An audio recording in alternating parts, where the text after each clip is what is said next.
And 10, the Night of Lightning. The gates are sealed. The attackers have retreated, mostly. There are a few stragglers left who wish to see their kingdom burn. They think they can be a hero. They think they'll save their kingdom. Pathetic. Their kingdom is ours and shall remain as such for eternity. The storms here are common, even more common than a battle in a tavern. However, the wonder of this village is at its end. We've had fun, but I think it's time to take another, and begin our reign over the regions. We have Unova, now time for another. Wait, why did the storm just get worse? Just as I think that, I see it. The darkest shadow one could ever think of flying over the clouds. It's as dark as Darkrai, but not him. I see a faint amount of blue shining through the clouds. It's almost like a god. And then you hear it. You have lost your way. Return to your righteous path or face annihilation. It's as if it just spoke to our brains. We look at each other and everyone else heard the same. We will fill this land with our righteous fury, I cry at the beast. That was the wrong idea. It started. The lightning. It came down as if on its own, with the fury of 100,000 men. Every time a bolt vanished, another one came down, as if God had started to eviscerate the human race. However, all around us, the world was normal. It was a bright and sunny day, but not over us. As my men fell, I see him descend. Zekrom. And a 9 demise. It's only happened once, the evisceration of the Kalos region. It happened oh so long ago that I don't even think the elders remember, but I do. I am not like most elders. I am AZ, and I remember when the legendary Pokemon Yveltal finished its first life cycle. It's unknown when it was born or created, but when it was finished with this mortal plane, it didn't go quietly. The destruction was vast, and the casualties greater than even the Pokemon War which occurred after. Kalos, the region which this Pokemon called home, was destroyed, leveled by what can only be described as a catastrophic event. The death of this Pokemon sucked the life out of the region, as if the region sacrificed itself in order to preserve the Pokemon. Yveltal was saved and created a cocoon of sorts that acted as a shield for the coming few thousand years, until one group, known as Team Flare, decided that disturbing the Pokemon that caused the end of the region was a good idea. Of course, they didn't know about the evisceration, they only thought those were stories, but alas, I wait for the destruction of the region once more. And if Yveltal won't do it, I'll do it myself. If you guys are enjoying the video, be sure that you hit that like button because it really helps us out and lets us know what you want to see more of. Thanks. And at 8, Quake. The ground shook beneath my very feet. This wasn't uncommon for Hoenn. Thanks to the legends, however, it always made us worry that the legendary Groudon would rise again. The ground trembles once more. This is more than just an ordinary aftershock. Something's wrong. I rush outside and see the storm forming. It's like the old legend. I grab my coat and head to the den, where there are officers set up preventing entry. I guess this is no mere storm, and the legend is true. The legendaries Groudon and Kyogre will rise again. They start evacuating once they hear the roar. The sound is amplified because of the cave, and then we hear another roar coming from behind us in the ocean. They usher us out of the city, leaving behind everything we own, and getting as many as possible onto Route 24. For a minute, the downpour stops. This makes people think that it's safe, and despite the police doing their best to hold them back, a man begins to return to his home. That's when Groudon bursts out of the ground, dropping a boulder on him. That's the day we left Red Hill City, and the last day that it was left standing. And at 7, Hoopa. Hoopa and I were friends. I thought we were best buds. There's no words to describe the kind of connection we had. That's until I died, at least. In the Pokemon world, some kids who die end up turning into Pokemon. I myself got lost in the woods while out on a walk with Hoopa, so I ended up becoming a Phantom. If I was a Kadabra, I'd be able to let Hoopa know who I am, but they can't understand a Phantom. After I died though, Hoopa kinda lost it. It changed to its unbound form since it was no longer by my side and terrorized as many people as possible, even some of the search parties for me. I'm starting to worry about what it will do next, and if they ever cared about me in the first place, or if it knew what would happen in that forest. It's been 10 years now, and Hoopa is with another boy. They came back into my forest. You'd think that Hoopa would avoid that since what happened last time, but then I see it smirk. It knows what's about to happen. Hoopa quickly opens a wormhole and heads through, but not before looking at me, now a Trevenant, and winking. And at 6, goodnight. I used to have trouble sleeping. I tried all that I could, sleeping pills, NyQuil, more pills. I even tried Pokemon, but even Jigglypuff couldn't put me to sleep. But then I found her, Meloetta. Meloetta is like my soulmate. We work together in harmony. She helps put me to sleep, and I help her with her mission. Everyone is sound asleep now. They were all having such a hard time. With the sun out, it's nearly impossible to sleep. But now, they can all sleep for as long as they want. Meloetta helps me sleep. She sings to me. It's like everything is a dream. Such a perfect life. Singing and sleeping is essentially the life of my dreams. Halfway through number 5, Pokemon. Pokemon is so addictive. It's like the most illicit substance on the planet, but it's legal. It's like PETA and the devil had a baby and then they turned it into a reality. I have plenty of Pokemon. I can't always keep them in their ball, but whenever they're out, they seem happy. They love to go outside and run around in the backyard. Luckily, I don't have any flying types, otherwise they might fly away. My parents think I have too many Pokemon, but you gotta catch them all, right? Even Pokemon Control thinks I have too many. They keep trying to take them away, but whenever they do, I go back, get my Pokemon back, and grab another one while I'm at it too. It's like Pokemon Control is Team Rocket and I'm Ash. I tried putting a Pokemon in my PC a while ago, but it didn't work. It just started smelling funny, so I threw it out. Pokemon Control can take that one. My parents seem concerned, but can't they just see that I'm having fun with my life? Gotta catch them all. And then for the fire. It was late. Probably around 2 in the morning. The thunder was cracking, the lightning was flashing blue, and we saw a figure fly overhead. When it flew over the brass tower, that's when it caught. The fire spread quickly, despite the rain we thought would prevent it. My dear friends were inside, Sparky, Rainer, and Pyro. They loved to play in that tower, jump from post to post, battling and training themselves just for fun. I never thought it was an issue. But when the fire spread down, they were goners. Rainer tried to protect them. Sparky even took a lightning bolt for them, but nothing worked. Even Pyro stood in the flames and tried to absorb them. Nothing. Luckily, Ho-Oh had a spot for them in his plane, and now whenever I see one of the legendary beasts, I smile and shed a tear for the boys I lost oh so long ago. Perhaps, after the plug is pulled, I'll be with them once more. And at 3, Genesect.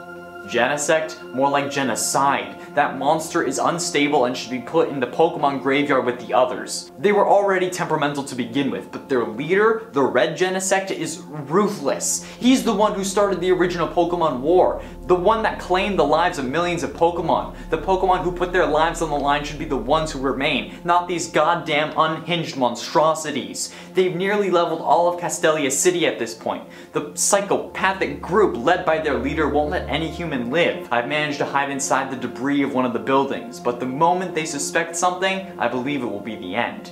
They don't seem to speak aloud, not even saying their name. I'm guessing it's some form of psychic communication, or something of the electronic equivalent, since they look like machines. Oh no. While writing that last line, I moved a piece of wall, probably around the size of a medium rock, but that was enough for the Genesect to hear. And at 2, Framed. Officer, I swear I didn't do it. I wasn't even in Nimbasa City last week. I've been in Castelia City for the past month doing my research. What, filling up that Pokedex? You seem to have the Pokemon that appear after Mistralton, which means you have to have had passed through Nimbasa. Why would you go back? Because I missed stuff. Come on, there has to be an explanation for this. There is. You did it. We caught you on the cameras, you monster. What do you mean, monster?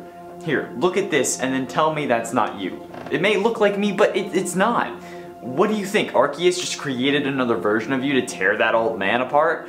No, it wouldn't have been Arceus. What about the unknown? They were safe in Relic Castle. What about the Weather Trio? Unaccounted for, but we know it's not them. How? They don't have this kind of ability. What about a Ditto? A Ditto wouldn't be able to do that to a human. This was animalistic. How do you not remember? What if it was Zoroark? We hadn't considered that. Well, we can't have you blabbing now, can we? The illusion fades as Zoroark steps out from the shadows and reveals the bloody stained claws of the one, the only, Arceus. Finally, in number 1, Dream of Darkness. It started as sleep paralysis. It's a fairly common phenomenon, at least for me, when your mind wakes up but your body doesn't, and you're conscious and can see around you but can't move. Some people also have a blind spot while this happens, and most people believe it to be their sleep paralysis demon, since it can look like a person, but mine didn't. Mine looked odd. It had legs, but they were long and pointed. The arms were similar in a way, with wide hands thicker than a bowl of oatmeal. It had what looked like smoke coming off its shoulders, and the hair was similar. It stood there staring at me, like most sleep paralysis demons do, but then it started moving. It reached out a hand, and I watched it grab my face, as if trying to wake me up, but instead I fell back asleep. It fades to black and I'm back in my room. The demon is gone and I can finally move. It's still dark out, but my clock says 11 AM. Concerned, I walk down the stairs and call out to my parents, asking them what's going on. They say nothing, so instead I call out to my sister. Nothing again. When I get down, I see why they didn't call. They were what can only be described as spread out across the room. The ceilings and walls were red and their heads were all removed. I close my eyes and I'm back in my room. The demon is gone and I can finally move. It's still dark out, but my clock says 11 a.m. Number 10. Pokemon Creepy Black. I enjoy playing Pokemon hacks and hunting down their cartridges at flea markets. Sometimes they are unplayable and sometimes they are unintentionally awful, but I find the games to be enjoyable and how funny they are. One such cartridge which I was playing was called Pokemon Black, but it was actually a hacked version of Pokemon Red. In the game you got your starter, but in addition started with a Pokemon known as Ghost. Ghost had one attack, Curse. If you used it in battle, it would kill the Pokemon or trainer you used it against, causing the Pokemon and their Pokeball to disappear from the game, or leaving a tombstone in the spot where you first met that trainer. Number 9. Pokemon Go Experience. My friend and I love playing Pokemon Go in the park near my house, but we've never ventured into the woods nearby. One day we decided we'd check it out and try to catch some Pokemon in there. We were having fun playing, but became a bit turned around and lost. We weren't worried though, as we both had our phones and both had a strong signal on them. As we talked and wandered around exploring, I looked up to see my friend. He was crying with his head in his hand. He wouldn't look at me, but told me the stairs behind me were scaring him. Stairs, I wondered, but we're in a forest.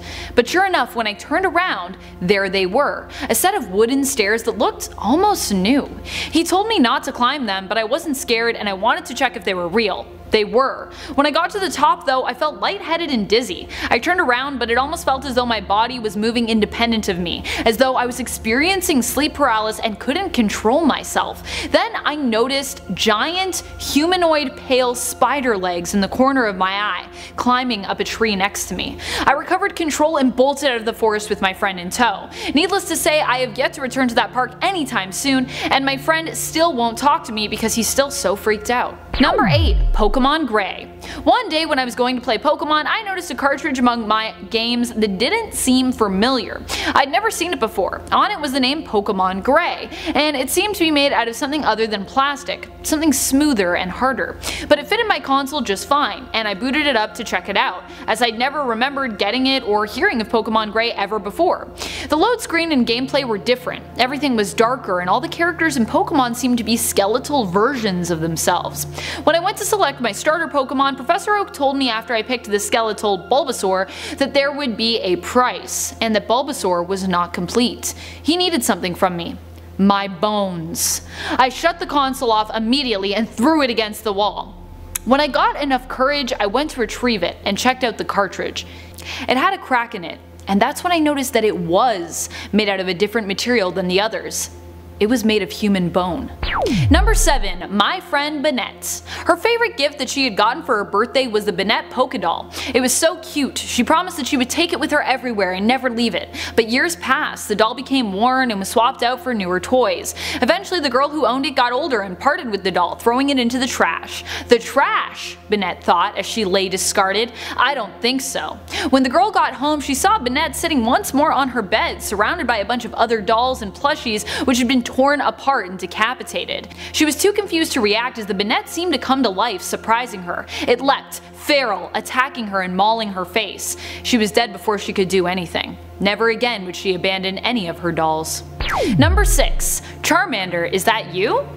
This story happened to a friend of mine. My good friend Angie lives out in the country, pretty remote, and not a lot of people live around her and her family. It's just her and her dad and her little sister. They have a well out back, which is where all their water comes from in their house. I've never been a big fan of their water as it kind of has a funny smell to it. Whenever I would sleep over at Angie's, if I showered in the morning, I'd have to plug my nose because I found the smell so gross. Angie never seemed to notice it though. I guess she was just used to it. But one day, she did notice. For the first time ever, to her the water smelled metallic. It felt hot too. She noticed while washing her hands, even in cold water, it was like it stung her skin. She decided to go out and check on the well. When she did, a bright light was coming from it. She opened up the well and looked down. Something bright was glowing down there, so she lowered a bucket and pulled it up, eager to see if something maybe had fallen into the well somehow. The contents of the bucket spilled out onto the grass, and she watched as the water made the grass smoke, scorching it as though it were acid. A creature tumbled from the bucket as well, and Angie, who was a big Pokemon fan, thought she recognized it. It looked like Charmander, but this Charmander looked angry and somewhat shriveled. It cried out. She reached out a hand, attempting to reassure the creature it would be fine.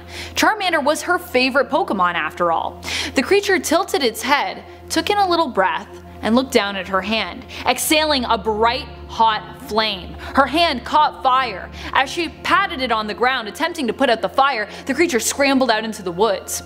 Dragon or real-world Charmander, whatever it was, has yet to be seen again by Angie, but she still bears the scars from when it burned her. While it may never return, she'll never forget.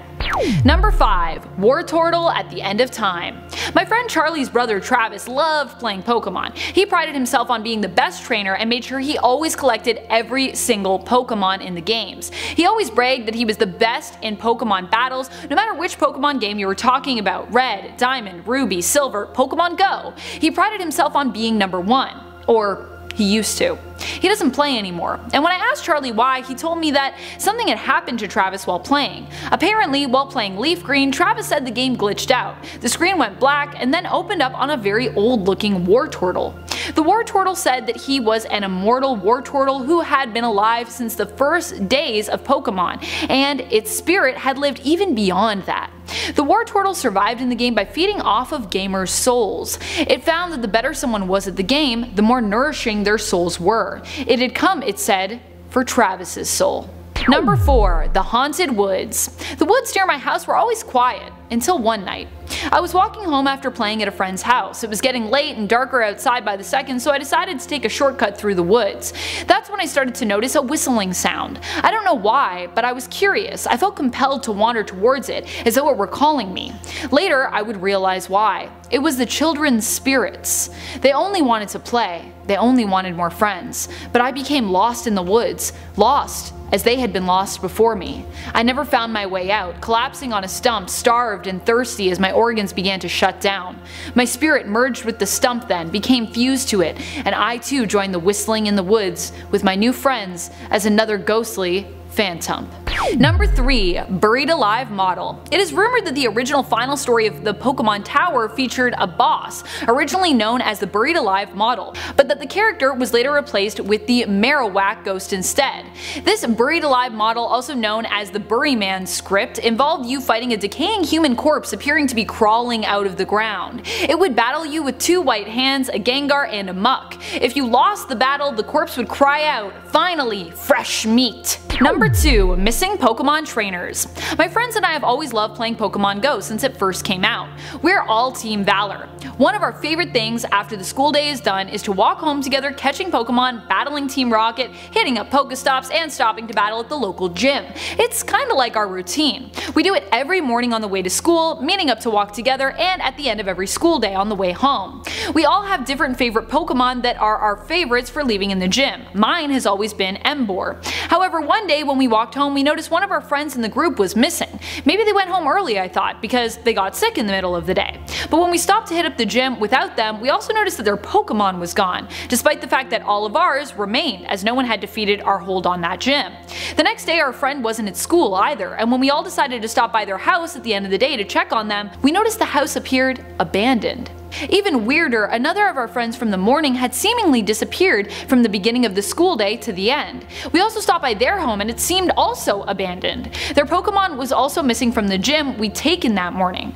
We all have since stopped playing, and we're all still here, but the other 2 and their families seem to have disappeared without a trace. Number 1. Lavender Town Syndrome. While it was never proven to be true, Lavender Town Syndrome was rumored to be a mental illness caused by certain high-pitched binaural tones in the game from the original Lavender Town theme. Apparently the music had to be changed later on because these tones were causing children in Japan who played the game to experience depression, and even cause cases of self-harm among children between ages 7 to 12. In a 10, Pokemon Forgotten Yellow. After visiting my local GameStop, I had picked up 3 games at random out of the old Game Boy Games bin. After work, I took a better look at them and noticed that they were all kinda messed up. They each had a different color. The Pokemon Yellow cartridge was red. I took it and brought it inside, and luckily my Game Boy still worked. I selected a new game, however the actual game that loaded was the previous owner's save. A text box appeared with Professor Oak's name even though he wasn't around. He was talking about rain. And then that Jeff had blacked out, but this wasn't my save. How did it know my name? The character was named Arnold. The screen faded to black and I shut the Game Boy, but I could still hear Oak singing about the rain. I don't know why you could hear that considering how it was text, but whatever. And at 9, Pokemon Blood. Usually I like finding weird Pokemon games, and recently I found one called Pokemon Red Water. I'm seeing where this is going. But when the game loaded, it was called Pokemon Blood. Yep, there it is. I went to pick up my starter and got my usual selection, but they were all damaged. They had gashes and cuts all over. But I found out while playing that as it took damage, it lost skin. I said to myself that this shouldn't be possible as the game may have been a hack, but it was still using Pokemon Red as a base game, and that game doesn't have these capabilities. But the game heard me. It responded, "You're smart, but not smart enough." I turned the Game Boy off and looked around thinking this can't be happening, but then the Game Boy opened and turned on and said it is happening. I stomped my Game Boy to pieces, but I don't know if I'm safe anymore. And at 8, Pokemon Deadly Y.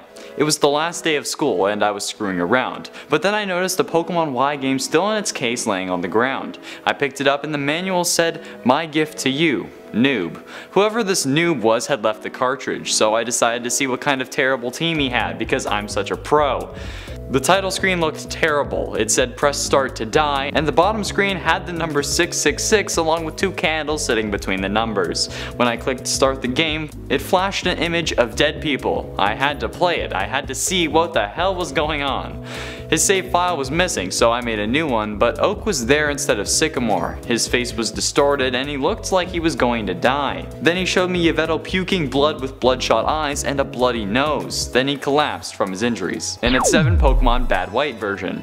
On September 5th, 2012, I had just gotten Pokemon White version for my birthday. I opened the box and there was no logos on the inside, just a completely white cartridge. I loaded it up and all the colors were diluted, like the saturation had been turned down a lot, but not entirely.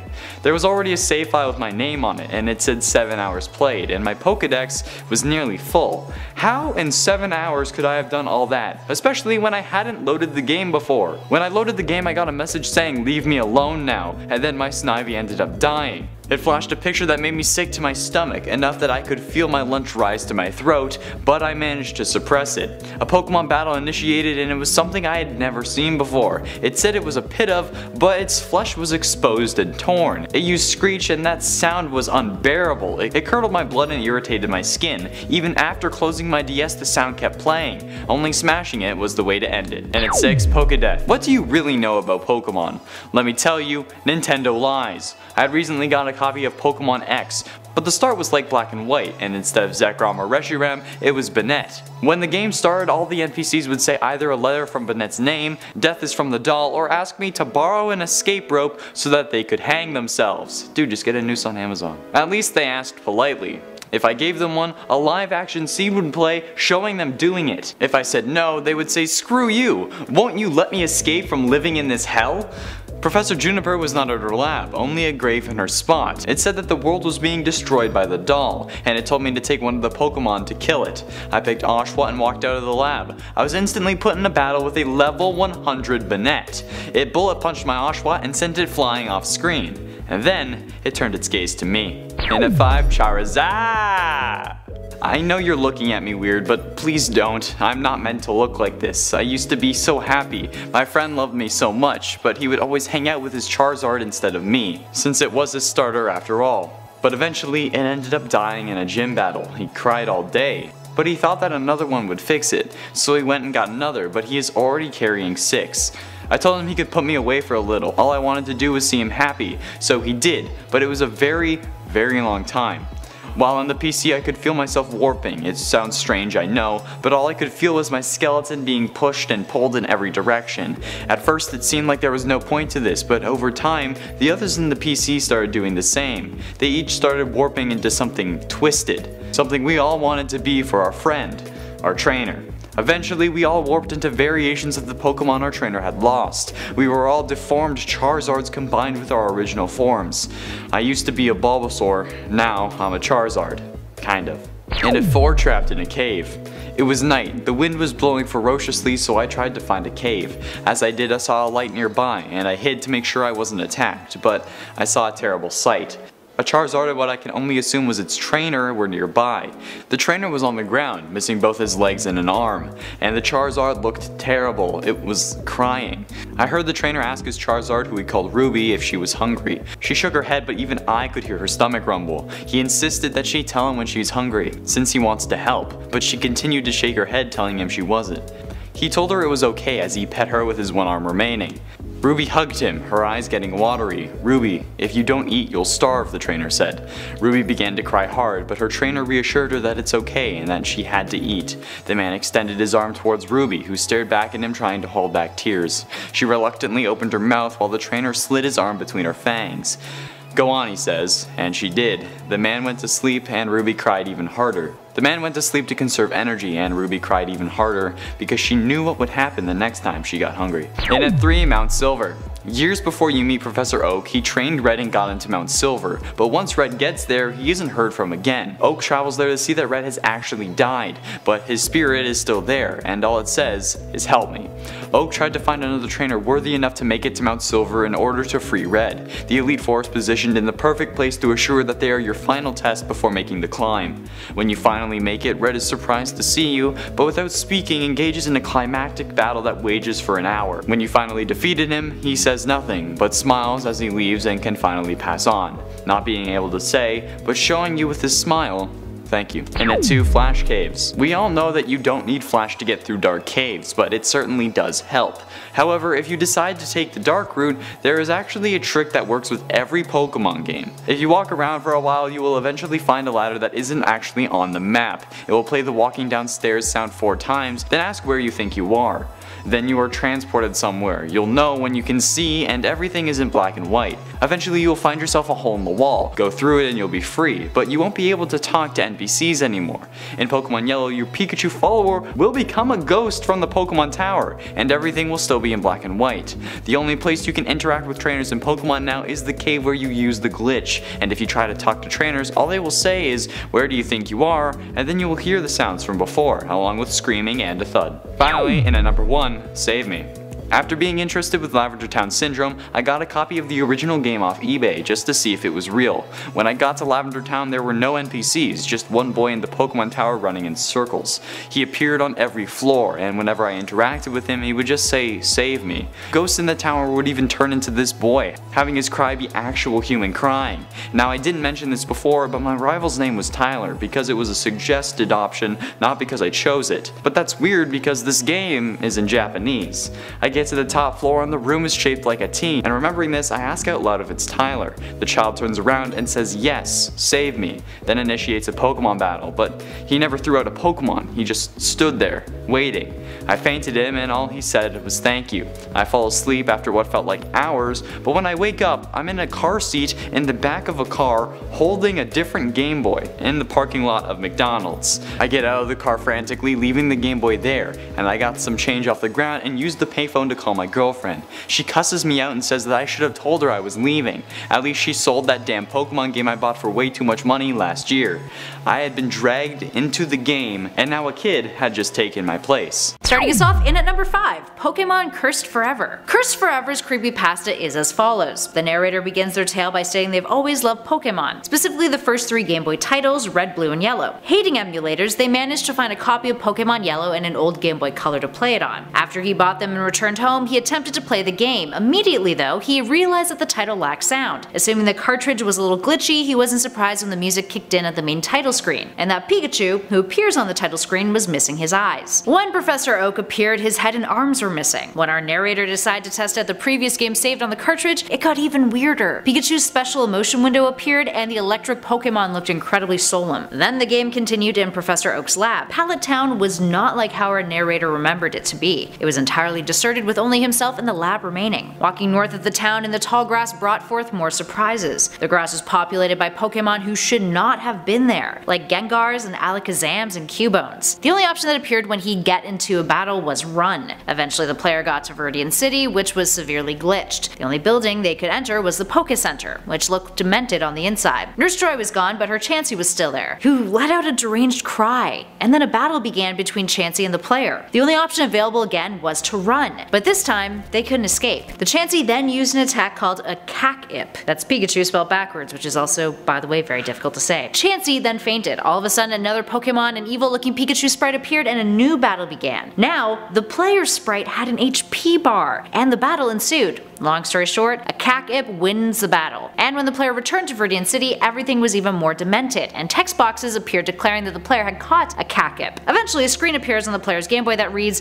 "Cursed forever," and no matter what he did, what button he pressed, that screen would not go away, except for when he turned the Game Boy off. So, does this sound intriguing to you? Well, it has been adapted into a game that you can download online at GameJolt.com and play. Not an ad for them, they're just the place where you can get it. And at number 4, the original Pokemon Red and Blue, Lavender Town Syndrome. So this one is a bit of an exception on our list. It's the reverse, a creepypasta spawned from the game that you can in fact play, although you likely won't find yourself getting deathly ill. So let's backtrack a sec. One of the most prominent Pokemon creepypastas is Lavender Town Syndrome. It's an urban legend that tells of how kids in Japan, after playing the initial Pokemon Red and Green games, it came out as Blue in North America FYI, a bunch of them got really ill, to the point where there was allegedly reported suicides. This was caused by a specific high-pitched frequency that can be only heard by the ears of younger individuals. The Lavender Town theme was said to have this frequency, and depending on the version of the tale that you were reading, it was either added in maliciously by a member of the design team working on the games for Game Freak, later taken out in releases of the titles afterwards, or it means there are demons really in your Pokemon game, which we doubt. Whether or not you believe the tale to be true, you can actually test it out yourself if you're able to get a copy of the original Japanese red or green cartridges, which might cost you a pretty penny nowadays, but hey, actually it'd be really hard to test out if you're like over the age of like 15, 16. You're not gonna hear it, and then, I mean, I'm sure it would be an experience to play the original Japanese games. It'd be really cool to see the differences, but you're probably not gonna force yourself to get ill and then commit suicide from it, so... And at number 3, Pokemon Black. This fictional version of Pokemon Black is said to turn its players into cold-blooded killers. Fun! Not to be mistaken with the actual 2010 Pokemon Black, this one spawned from a creepypasta and was a game that was said to have been salvaged from a flea market in 2005. It begins as Pokemon Red and Blue do, but instead of choosing between 3-starter Pokemon, you get to choose between 4, with the 4th being a Pokemon called Ghost. Now if you select Charmander, Squirtle, or Bulbasaur, your game is exactly the same as it is with any other Red and Blue game. But if you select Ghost, the Pokemon doesn't start at level 5 like the others do. It starts at level 1, and it only has one move titled Curse. Not that that matters though, because almost every single Pokemon who faces Ghost is, I quote, too scared to move. When Curse is used, the screen cuts to black, you hear the cry of the opposing Pokemon, and then the screen will reappear, with the Pokemon having disappeared entirely. Aside from that, everything is normal. But after defeating the Elite Four, the game goes askew again, with text appearing on the screen that reads, "Many years later, ... And then the screen cuts to Lavender Town. Your sprite becomes an old man looking at tombstones in the town, no longer having any Pokemon in your roster, not even Ghost. The game is now empty of people, with only tombstones remaining scattered throughout the land. It's revealed to you then that everyone you cursed with Ghost's curse move was killed by you and your Pokemon. You then come across Ghost once more, in a battle, with your only move being Struggle, which chips down your health until it is almost entirely depleted. Ghost then uses Curse on you and your screen fades to black. Now if you reboot your Game Boy, your saved game is gone. But hey, you can still play it, because often referred to as Pokemon Creepy Black, you can download mods to play on emulators that allows you to experience this unsettling version. No word on whether or not it permanently deletes on your computer, so if you know, let us know in those comments below. And at number 2, Snow on Mount Silver. The Snow on Mount Silver creepypasta follows a sister and brother, narrated by the former, who grew up together collecting Pokemon games. Now as they got older, they decided to dabble with hacking some of those games using a Game Shark. But when it failed, the sister, our faithful narrator, gave up on hacking games for the most part. Her brother, on the other hand, became obsessed. One day after returning from a sleepover at a friend's, the sister came home looking for her brother, wanting to trade Pokemon with him after having a particularly hard time with the Elite Four in Pokemon Gold. When she found her brother though, she discovered all of his Pokemon cartridges smashed and damaged on their living room floor, and him sitting on the edge of his bed in his room,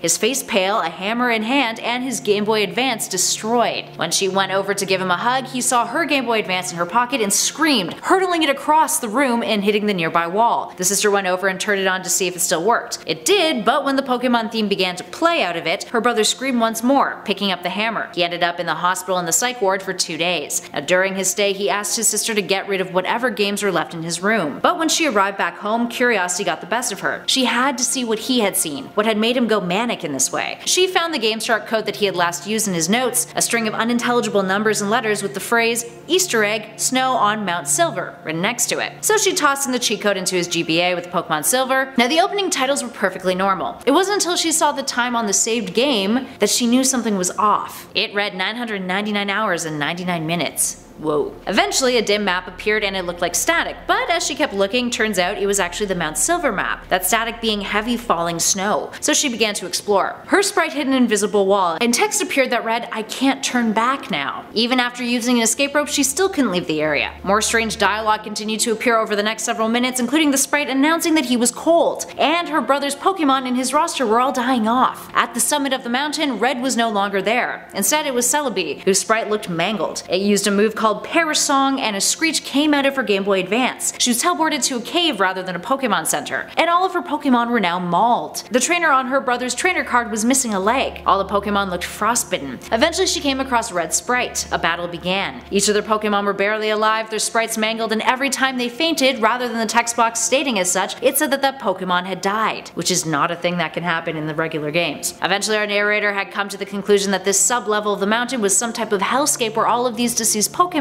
her sprite and Red sprite, now lived. Eventually, after the battle ended, a now mangled looking Red said the words, "It's over." Text appeared that said, "Use Destiny Bond," and our narrator's screen went white, followed by a painful screech emitting from the Game Boy speakers. Then the screen went black. She tossed the game out, the Game Boy, and the GameShark. Her and her brother have never been able to play a Pokemon game since. It's a traumatic experience. But you still can, including an adapted version of this creepypasta. Just give mod for snow on Mount Silver Google, and you'll find it. This one is also at GameJolt.com. And finally, at number 1, HYPNO'S Lullaby. HYPNO'S Lullaby is one of the more interesting and unique creepypastas on our list. It began as a creepypasta poem in the vein of the Pied Piper, in which the psychic Pokemon Hypno lures children away from their homes using his hypnotism abilities and then feeds on their dreams for all of eternity. Here's a taste of the poem for you. I quote, "Come little children, come with me. Safe and happy you will be. Away from your homes now let us run. With Hypno you'll have so much fun. Oh little children please don't cry. Hypno wouldn't hurt a fly. Be free, be free, be free to play. Come down in my cave with me to stay." It gets darker from there too. The poem began circulating around 2010, and then the same year a YouTuber uploaded an actual song using the poem, which was creepy AF, and scored itself 3 million views. Now you can actually download a fan-made version of the game, which began circulating online around 2013. It's actually a ROM hack of Pokemon Fire Red, and you encounter an evil Hypno who kidnaps children, which actually sounds like a really fun thing to deal with. I mean, like,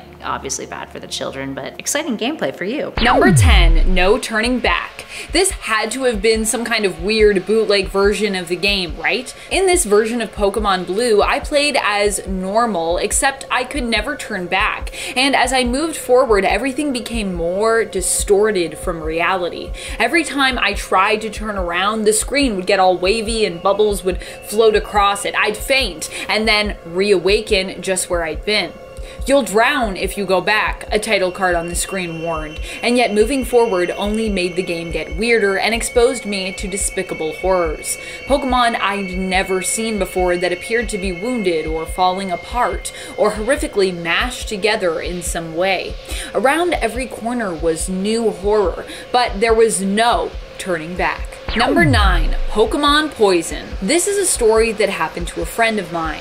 My friend Heather was a collector of Pokemon bootlegs and EXEs. The creepier they were, the more she enjoyed them, until she played Pokemon Poison. That was a version that swore her off collecting these games, and she told me it's a game that takes the idea way too far. In the game, you play as a Pokemon trainer whose only goal is to poison as many people in Pokemon as possible. You are forced to custom make your own potions and poisons, but even if you just want to try and ignore this part of the game, it won't let you. When she decided to only make health potions, they all became corrupted and turned into poison that caused her Pokemon to die. Number 8. Where's Dad? This creepypasta begins like this. I have always been a really big Red fanboy in Pokemon, and I ended up buying a secondary Pokemon Red game online on eBay just so I could play through 2 games at once without having to worry about anything happening on my previous game with my pristine game save file. I noticed instantly upon receiving the cartridge that it looked different. The sticker didn't quite match up. The cartridge almost looked like it was made of a cheaper, almost translucent plastic by comparison. It was either a bootleg or it was manufactured somewhere very different from my original game. Still, I gave it a shot. Being a huge Red fan, one of my favorite parts of the game is when you examine the SNES in the Celadon department store, and Red says, "Dad would like this." But in this game, instead, Red said, "Where is Dad?" I hadn't experienced anything weird in-game until this moment. Nothing creepy, no Lavender Town music driving me insane, no ghost Pokemon crying blood, but this for some reason really bothered me. When I left the department store, I saw a shadowy figure waiting for me outside. When I went to talk to him, his name was ZD. He only spoke in ellipses, 3 dots. But talking to him initiated a trainer fight, except we didn't have any Pokemon in front of us. My only attack was Dad! I used that, and lunging out of the shadows, I saw a figure, a full-on corpse, rotting zombie. ZD, who I was fighting, stood for Zombie Dad, and his attack was Eat. And before we move on to this next point, if you are enjoying these creepypastas, these creepy stories with me, be sure to show us that you are having fun and give this video a thumbs up. Number 7, augmented reality. John used to love playing Pokemon Go. He'd play it every day on his way to work and every day on his way home. He even bought a separate phone just for playing at one point. With this new phone, he always had the AR experience on. He just thought it was so neat to see the Pokemon in his real life world.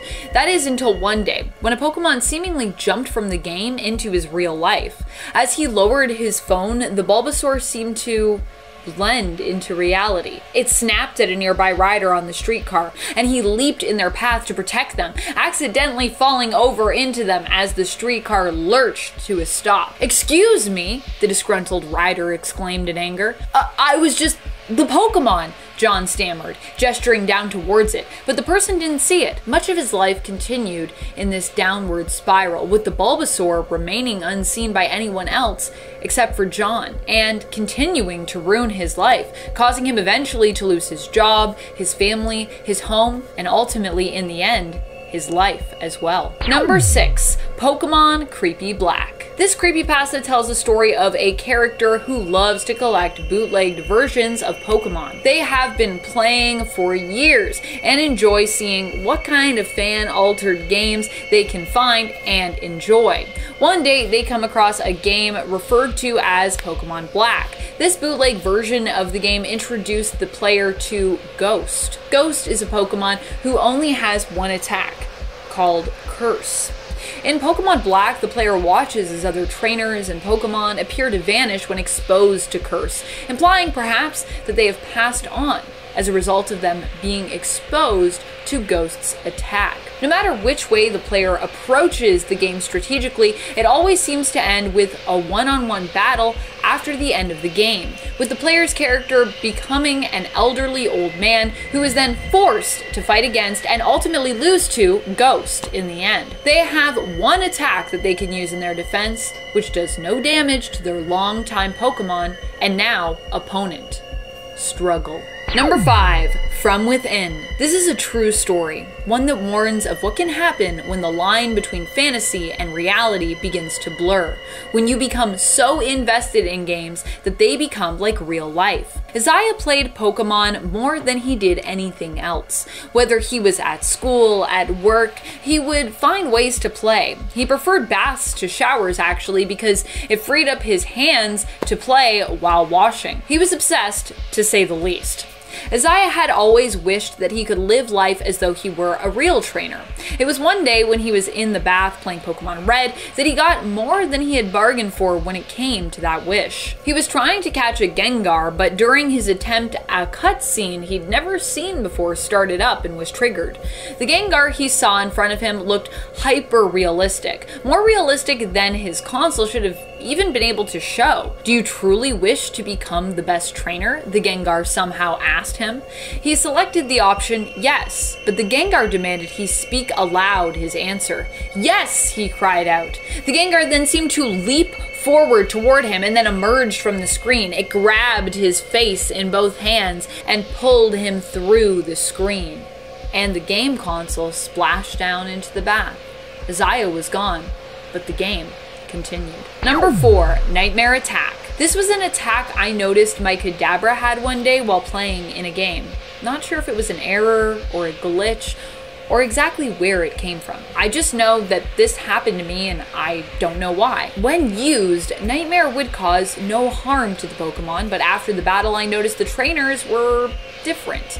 They would pass out near the end of battle, either when I was about to lose or run or just upon victory even. They would faint, and then when I left and tried to wake them up, I would get this creepy flash of them smiling and foaming at the mouth, like some kind of jump scare card. This glitch or error, I don't know what it was so bad that I found myself unable to play my game, or any Pokemon games anymore, without thinking about it. It's not only haunted my own nightmares, but constantly haunts me when I think of the franchise. Has anyone else had this Kadabra attack or knows where it comes from? Number 3, the mystery door. I had never been to this place. It was a department store that somehow appeared in a cave when I was playing Pokemon Red. I didn't know how it got there or where it came from, but I was curious. I went inside. There was a shop owner who looked normal, as well as some items for purchase. At the back of the store was a door, but when I approached it, the shop owner stopped and asked me, "Do you wish to open the mystery door?" My only option for responses was no. To which he'd respond, "Okay, if you change your mind, let me know. We can always talk about the cost to do so." I left the store, but every time I played would end up visiting it again during my session. It was such a weird place. The options for my answer always seemed to be the same, until one day they weren't. I noticed a second option. There was no, and then just an ellipses for another response. I chose the 3 little dots, to which the shop owner didn't respond. I was given another chance to choose between the same 2. This repeated a few times until I saw my character shudder and begin to vomit. Out of my insides emerged a tall, spindly creature shrouded in mist with bright red, glowing eyes. It stood tall with a twisted grin. "Time to pay the price," it said. I heard the echo of its voice in my mind. Number 2, Berry Forest. One time while I was in Berry Forest, I ran into a random girl there. Nothing too bad happened, but it was definitely a really creepy encounter. She asked me to come with her and become one with the forest. Then I watched her move into a tree. Cut into the tree was a perfect shape for her body. "You don't need to leave ever if you join us," she told me. Number 1, Trading Places. My friend had loaned me their old Game Boy Color as my Switch had broken down recently, but it was covered by a warranty still, so I was just waiting to get it back, fully repaired. I used to love playing my Game Boy Color when I was younger. They gave me a few games along with it. Among them was a Barbie Genie game, a Legend of Zelda game, but I settled on a Pokemon game to play. However, the cartridge didn't look like any Pokemon game that I remembered. It had a picture of an intense-looking Ditto on the front. Weirdly enough, the color of the Ditto was off and seemed to more match the color of the Game Boy instead. I paid it no mind, thinking that with age, maybe the color had changed, or maybe the cartridge was a little dirty. I popped the cartridge in and booted up the handheld console. Suddenly, I noticed it began to shift in my hands. I watched as the Game Boy appeared to melt out of my hands before emitting a bright, blinding white light. I shielded my eyes and turned away, and when I opened them, I noticed before me stood a giant Ditto, but shaped like me. Its face was wrong, but as it looked down at me, it appeared to fix that, matching my very own expression. Its skin was a little more pink than mine, but otherwise it was a perfect copy. The Ditto reached down and picked me up. I noticed that I couldn't move. I didn't have arms or legs. I noticed a border as well in my vision. Finally free, it said, my own face smiling down at me.